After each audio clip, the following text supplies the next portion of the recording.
listening to Radio D Hotties, powered by Mahima Creations. The views and opinions expressed by the hosts, guests, or callers of this show do not necessarily reflect those of the staff or management of Radio D Hotties. The content broadcast on this show is meant for informational and entertainment purposes only.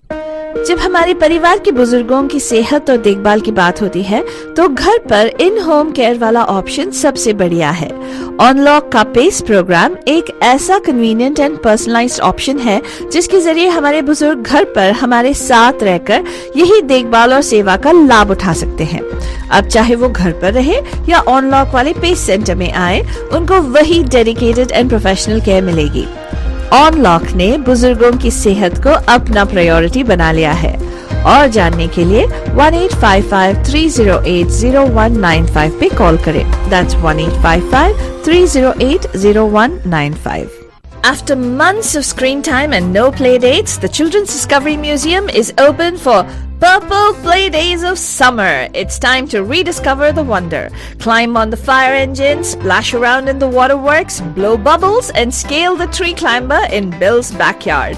Oodles of hands-on arts and culture, STEM, health, and nature-themed exhibits await your family. The Giant Purple Museum is open every day, Wednesday through Sunday. Reservations are required at cdm.org. That's cdm.org.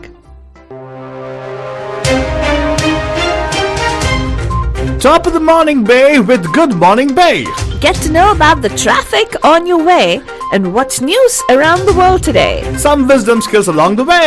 Oh, and a song to hum along with and sway. Get your perfect entertaining start to the day. At 9 a.m. every weekday morning with Mahima's Good Morning Bay.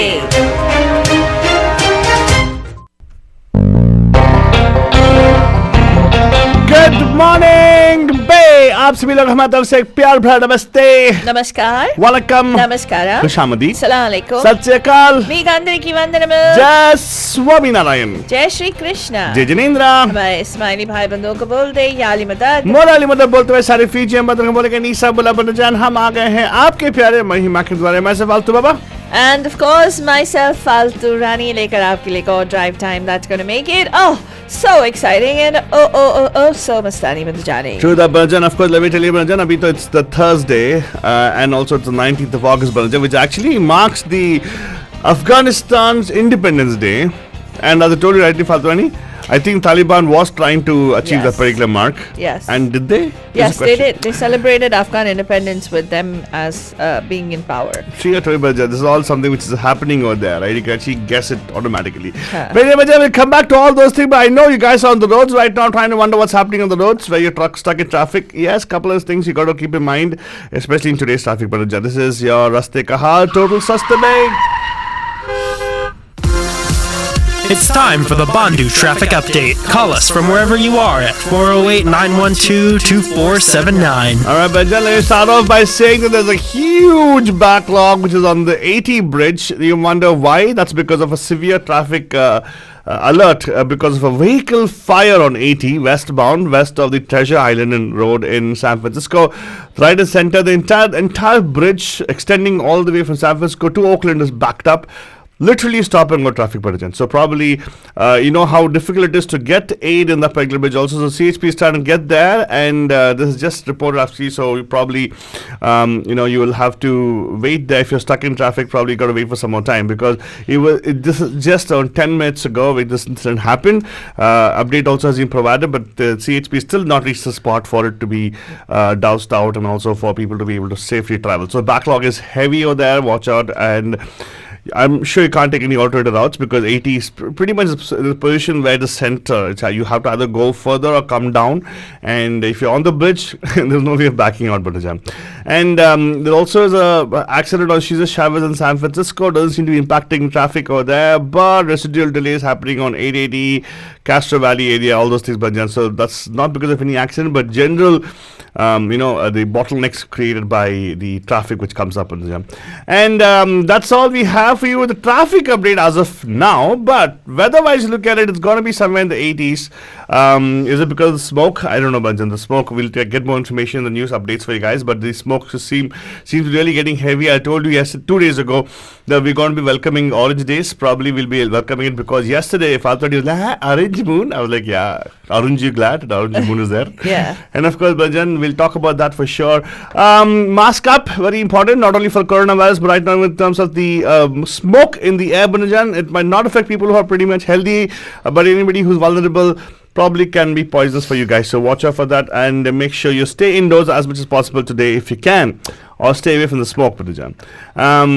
That's all I have with you guys. Traffic update. Father, are we ready to go into the news updates for our bandhus? Yes, absolutely, Alto Baba. So all right, but just from the news desk of Media Mahima, here is the news updates. If you want to catch up on those, you can always go to our website, mediamahima.com, and get the information there as well. Right, Father? Yes, absolutely. Abanjan, breaking news this morning. We're going to start with the local news.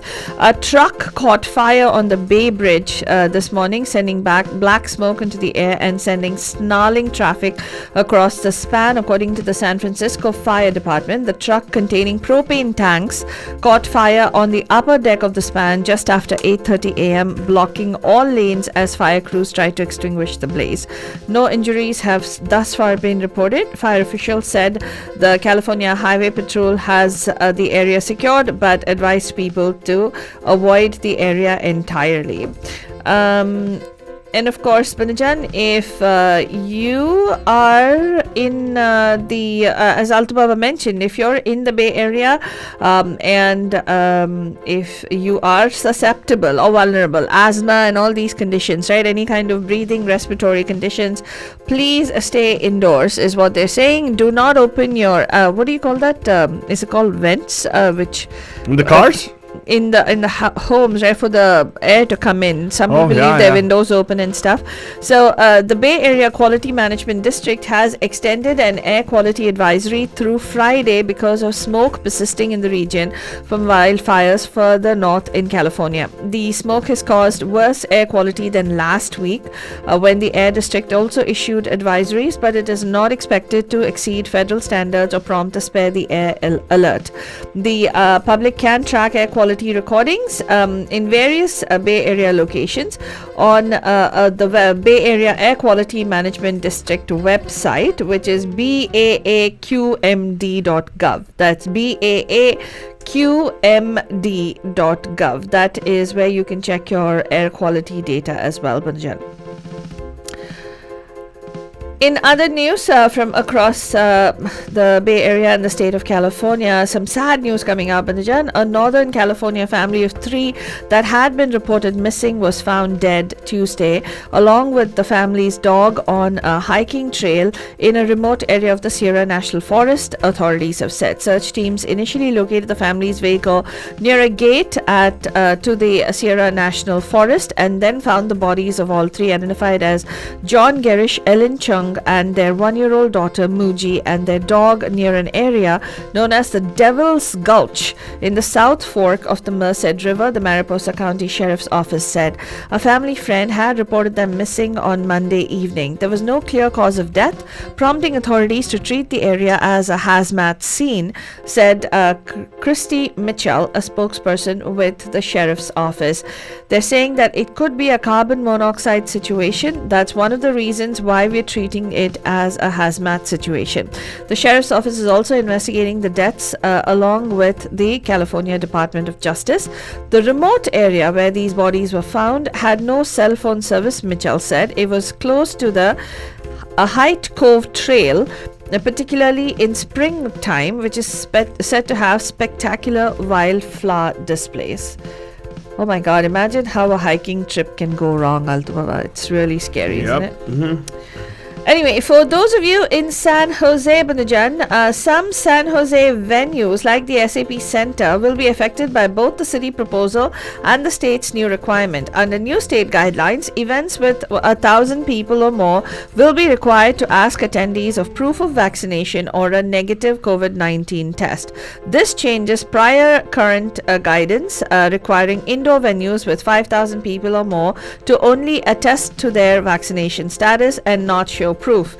I understand that some people are opposed to it. I'm not going to tell them that they're wrong, but I got the shot, I got the card. It doesn't really make much of a difference to me, said Brian Rocio, who's visiting from New York. San Jose Mayor Sam Liccardo said he wants to go even further, proposing stricter requirements for city-owned venues like the convention center. So, his proposal would apply to any event in a city venue with 50 or more. And in this new proposal, there's no mention of an option to show a negative COVID-19 test. Instead, District 4 City Council member David Cohen also supports the mayor's idea that they are supposed to have been completely vaccinated and also have the negative COVID-19 test. Some more sad news coming from about Bay Area residents. Banajan, a mother and a daughter from Santa Clara died in a car crash as they were headed to Boise State University, where her daughter was supposed to start the first year of college, officials said. Rebecca Hasselman, 50, and Emma Nutter, 18, were driving on Highway 95 in Malheur County when they were hit by a semi-truck, according to officials. Boise State is saddened by the tragic loss of their first-year student Emma Nutter and her mother, who died in a vehicle collision while traveling to Boise, Idaho for school, the university said in a tweet. We are grateful to the first responders in the Malheur County, Oregon, who responded to this particular incident, is what the university said.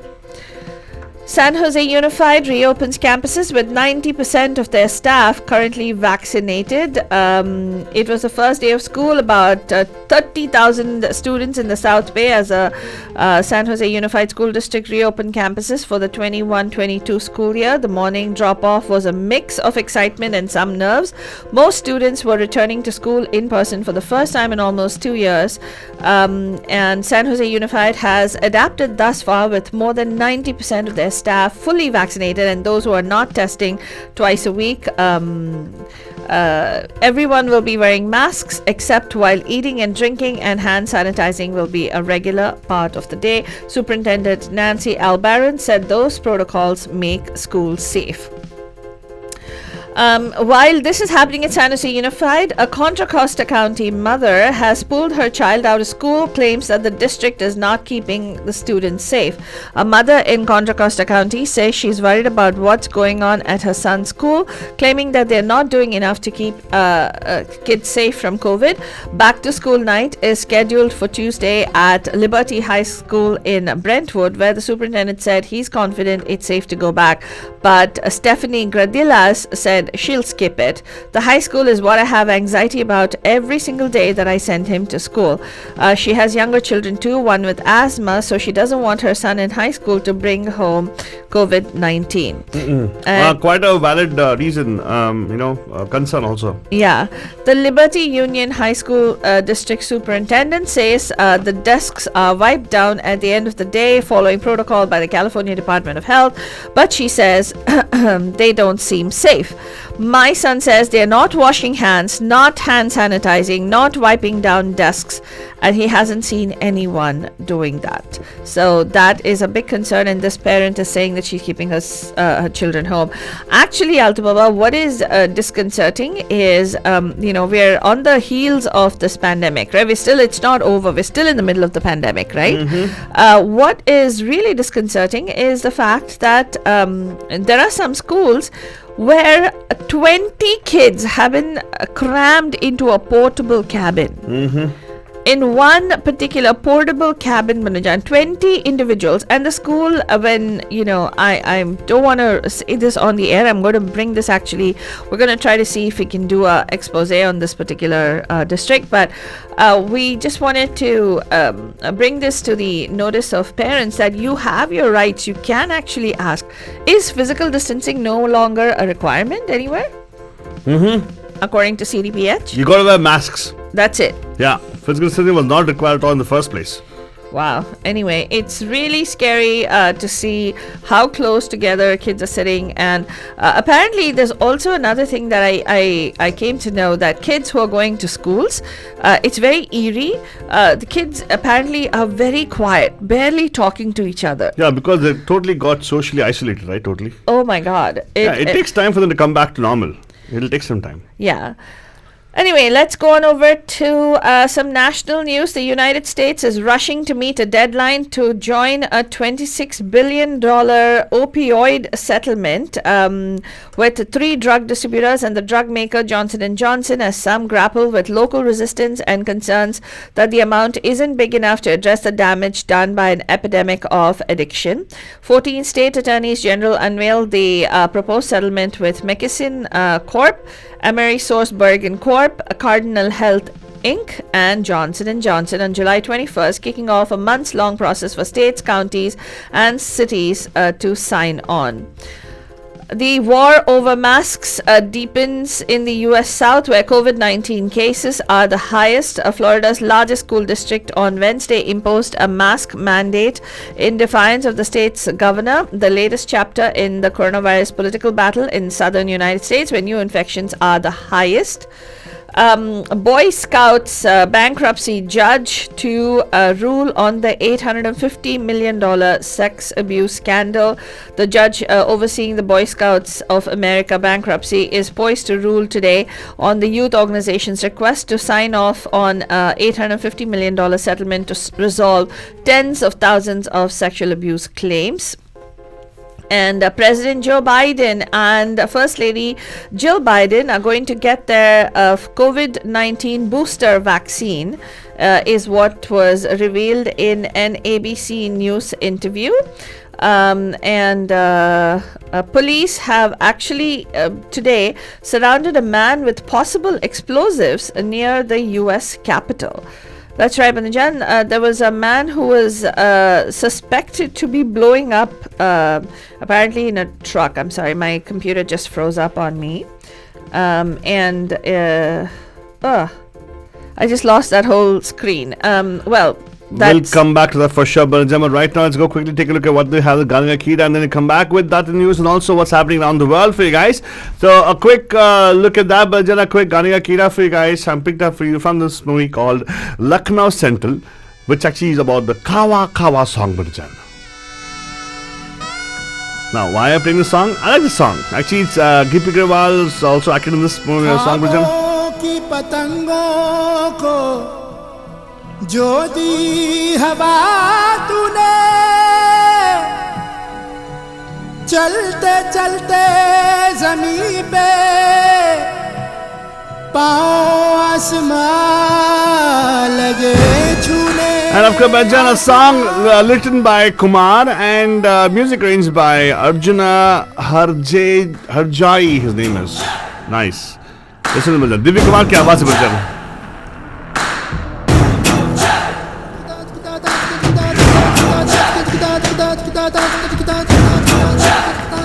Veg मेरा जी करदा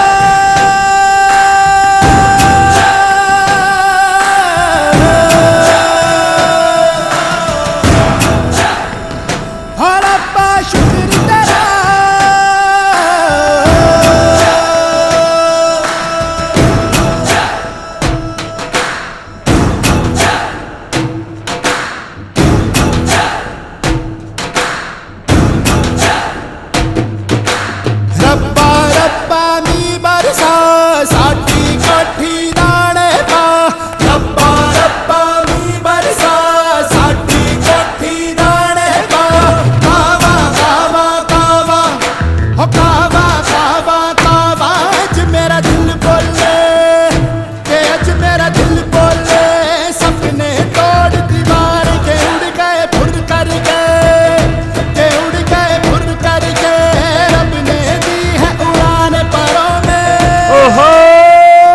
what a legendary song for you guys, and of course this is all going to start today with Bajan. Don't worry, ये गाना और बजेगा आपके लिए because the गाने कीड़ा, because towards the end of the show, before we head out, we're going to play the song for you for sure.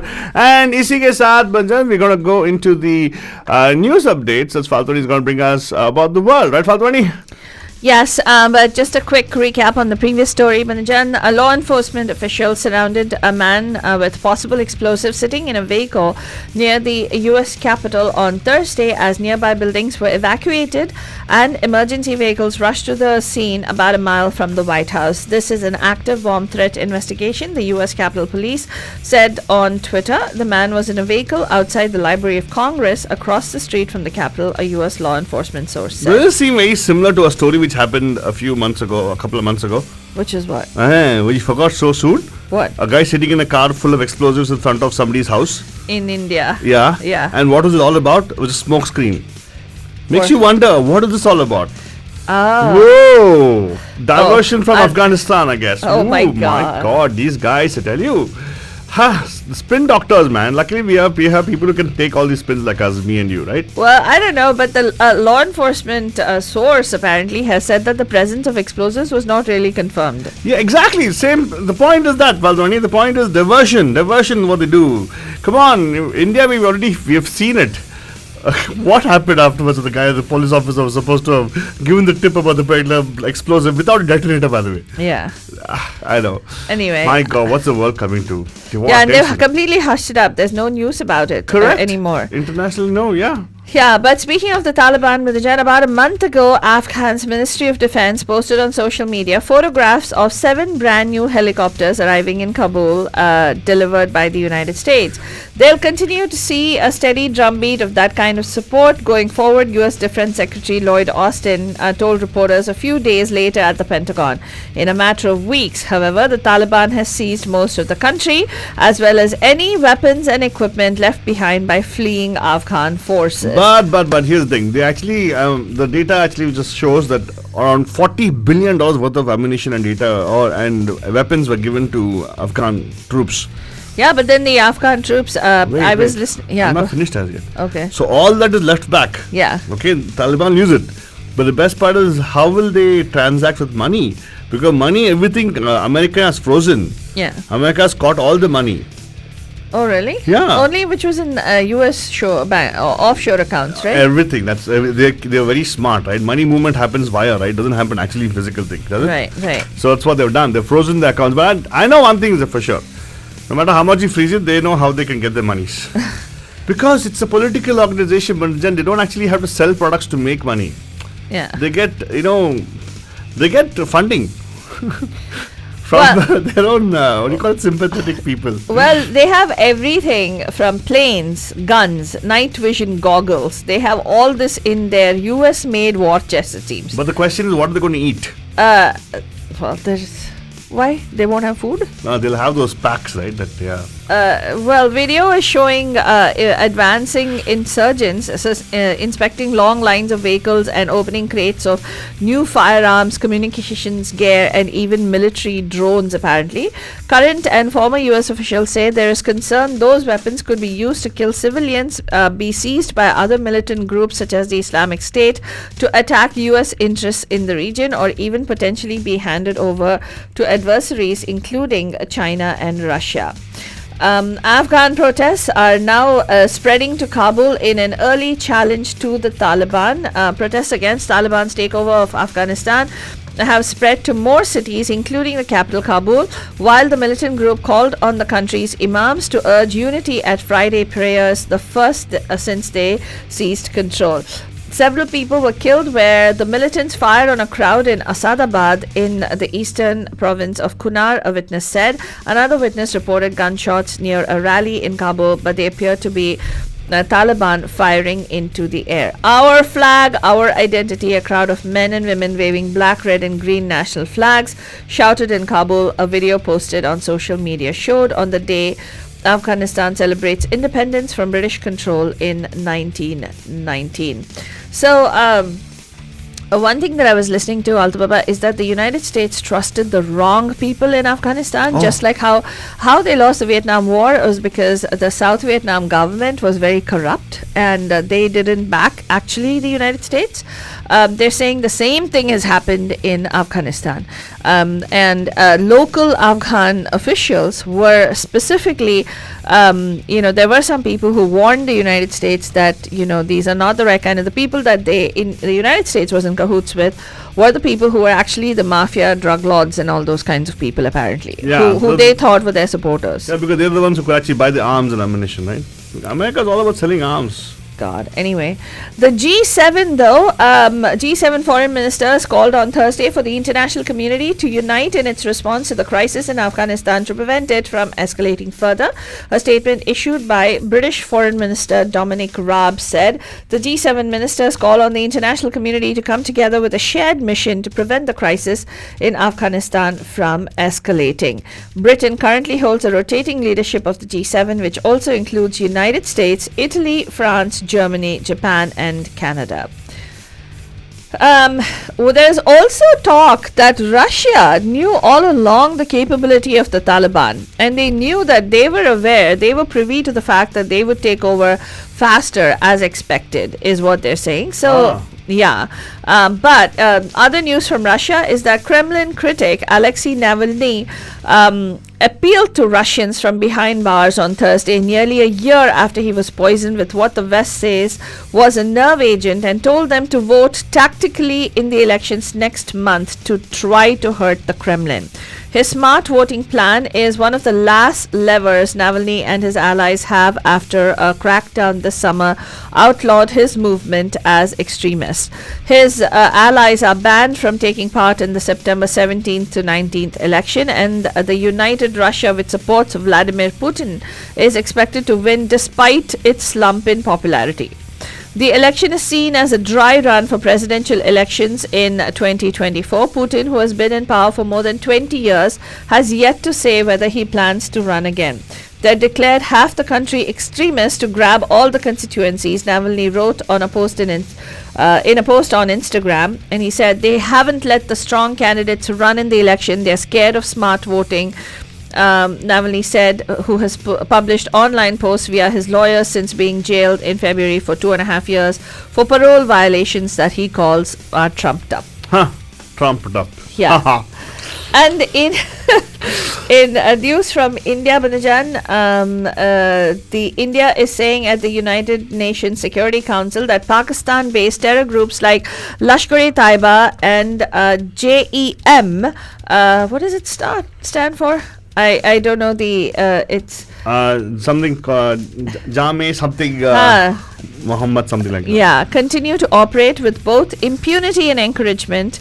And India called on the UN Security Council not to take a quote selective view on the scourge of terrorism, and to have the courage to call out the double speak of those who extend state hospitality to individuals who have innocent blood on their hands. External Affairs Minister S. Jaishankar chairing a high-level United Nations Security Council briefing on threats to international peace and security caused by terrorist acts held under India's current presidency of the United Nations Security Council, said the heightened activities of the proscribed Haqqani network justifies this growing anxiety. In our own immediate neighborhood, ISIL Khorasan has become more energetic and is constantly seeking to expand its footprint.